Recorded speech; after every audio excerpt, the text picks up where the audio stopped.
Okay, hello everyone. In this video, we are going to continue on solving questions on wave, 30 questions on wave. Number 11 says constructive interference occurs when two waves meet such that A says their crest and trough coincides, producing zero displacement. B says their crest coincides, producing maximum displacement. C says they have different frequencies. D says one wave completely cancels the other. Now the answer to this question is B. When two waves combine constructively, you have one wave and you have another wave like this. Now it is always the crest overlapping crest and trough overlapping trough, and it gives birth to a larger wave. A bigger wave is produced, or a wave of a bigger amplitude is produced.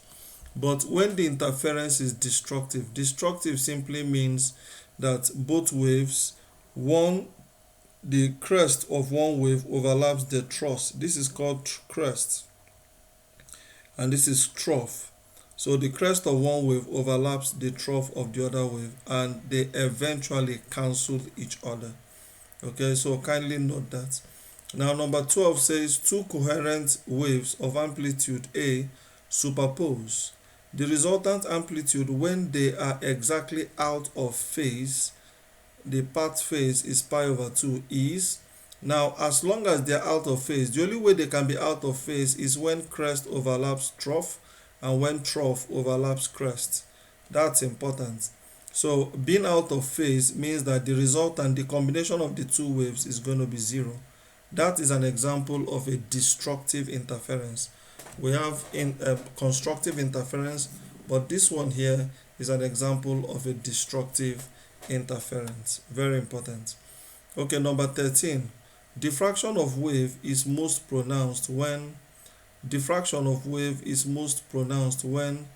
A, the wavelength is much smaller than the gap width. B, the wavelength is approximately equal to the gap width. C, the frequency is very high. D, the light travels in a straight line. Okay, the answer to this is that the wavelength is approximately equal to the gap width. Now, don't forget what diffraction is. Diffraction is when a wave is traveling in the direction and there is a small opening, it bends. Just that small opening makes the wave bends, across it, having more like a circular wavefront. Okay, so that is what diffraction is all about. Now number 14 says, which of the following is evidence that light behaves as a wave? Now A says light travels in a straight line. B says light diffract. That is it. Only waves diffract. There are properties of waves. We have reflection, we have refraction, okay, we have diffraction, yeah, we have interference, and we have polarization, yeah, we have beats, and we have Doppler effect. These are different properties of waves. This last two is particularly for sound wave. Okay, number 15 says polarization of a wave is the process by which A says a wave is reflected from a surface. B says the vibration of a transverse wave is restricted to one plane. C says a longitudinal wave is converted to a transverse wave. D says the frequency of the wave is troubled. Now the answer to this question is B. Polarization of a wave is when a transverse wave, is restricted to only one plane, is allowed to vibrate in only one direction. And I want you to note that it is transverse wave. That means only a transverse wave can be polarized. Only a transverse wave can be polarized. That is one of the difference between a transverse wave and a longitudinal wave. Don't forget that only a transverse wave can be polarized. A very important statement. Now number 16. Which of the following waves cannot be polarized? Which of the following waves cannot be polarized? Okay, light waves can, microwaves can, Radio waves can because they are all transverse wave, but sound wave cannot because sound wave is longitudinal. Now, I want to also say something. Light waves, microwaves, radio waves, the three of them are all electromagnetic waves. And you should know that all electromagnetic waves are transverse waves, all of them are transverse waves. Kindly note that.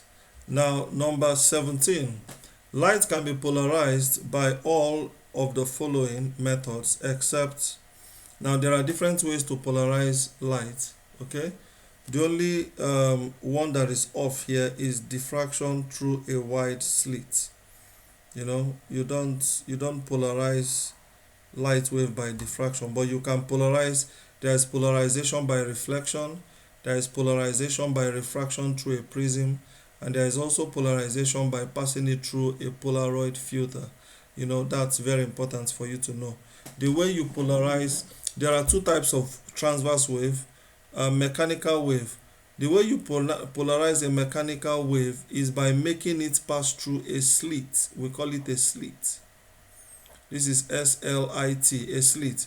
So like a wave in a rope, just make sure it passes through a slit. This slit will ensure that this wave, if it was vibrating in different direction, on the other side is going to vibrate on only one direction. Kindly note that.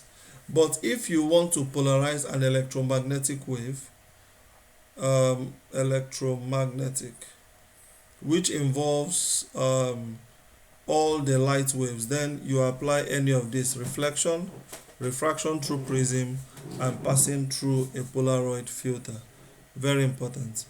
Now, number 18 says, when unpolarized light passes through two Polaroid filters whose transmission axes are perpendicular to each other, the intensity of the light ray is